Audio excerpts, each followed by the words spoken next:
Assalamualaikum warahmatullahi wabarakatuh. Perkenalkan, saya Irza Safitri, NIM 856457577 dari Pokjar Bangko, UPBJ UT Pekanbaru semester 7. Di video kali ini, saya akan melakukan praktikum IPA di SD modul 1 makhluk hidup pada kegiatan praktikum 1 ciri-ciri makhluk hidup. Hasil pengamatan tumbuhan, ada pohon pisang, pohon nangka, pohon pinang, pohon pepaya, dan pohon cabai. Hasil pengamatan hewan, ada entok, ada kucing, ada kambing, ada angsa, dan ada ayam. Berdasarkan hasil pengamatan, makhluk hidup memiliki ciri-ciri. Yang pertama, bergerak. Hewan dan tumbuhan memiliki ciri-ciri bergerak. Hewan bergerak menggunakan alat geraknya seperti kaki, sayap, dan lainnya. Tumbuhan bergerak karena adanya rangsangan dari luar, misalnya cahaya matahari dan media pertumbuhan. Ciri yang kedua, bernafas. Hewan dan tumbuhan memiliki ciri-ciri bernafas. Hewan bernafas menggunakan alat pernafasannya, seperti paru-paru, pundi-pundi udara, dan insang.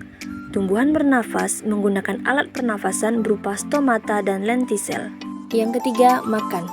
Hewan dan tumbuhan memerlukan makanan untuk bertahan hidup. Ada hewan pemakan daging, tumbuhan, dan biji-bijian. Tumbuhan memakan unsur hara di tanah dan membutuhkan air. Yang keempat, tumbuh. Hewan dan tumbuhan mengalami pertumbuhan. Hewan dan tumbuhan yang awalnya kecil akan tumbuh menjadi lebih besar dan dewasa. Yang kelima, berkembang biak. Hewan dan tumbuhan berkembang biak. Ada hewan yang berkembang biak dengan cara bertelur dan beranak.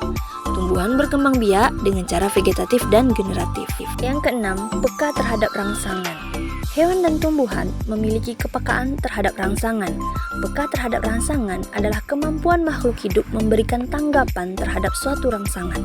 Rangsangan dapat berupa cahaya matahari, sentuhan, air, dan lainnya.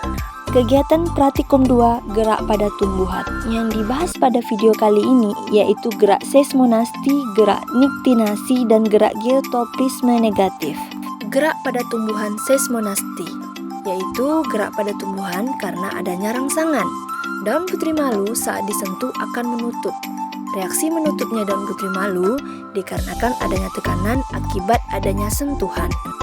Jenis sentuhan halus pada daun putri malu, reaksi daunnya menutup lambat. Jenis sentuhan sedang pada daun putri malu, reaksi daun putri malu menutup agak cepat.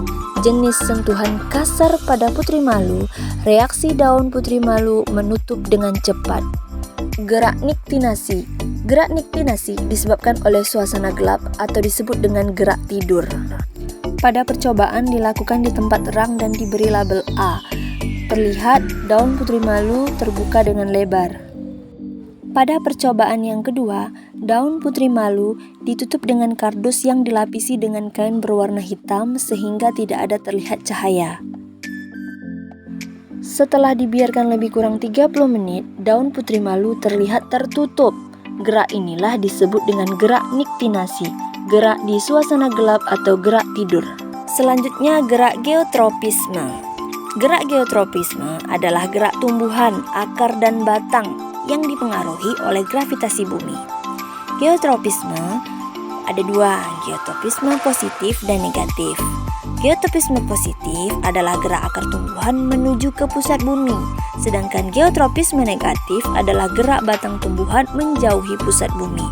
Pada video kali ini kita akan melakukan percobaan geotropisme negatif pada pertumbuhan kacang hijau. Yang pertama, kita menyiapkan alat dan bahan. Ada tanah, ada air, ada biji kacang hijau yang sudah direndam semalaman agar proses pertumbuhannya cepat. Masukkan biji kacang hijau ke dalam pot A dan pot B. Setelah selesai, kita mengamati selama 7 hari.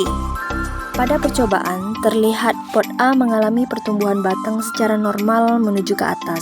Sedangkan pot B yang diletakkan horizontal, pertumbuhan batang membelok dari horizontal menuju arah vertikal. Hal ini terjadi akibat gerak tumbuh batang menjauhi tanah. Inilah yang disebut dengan gerak geotropisme negatif. Sekian dan terima kasih. Assalamualaikum warahmatullahi wabarakatuh.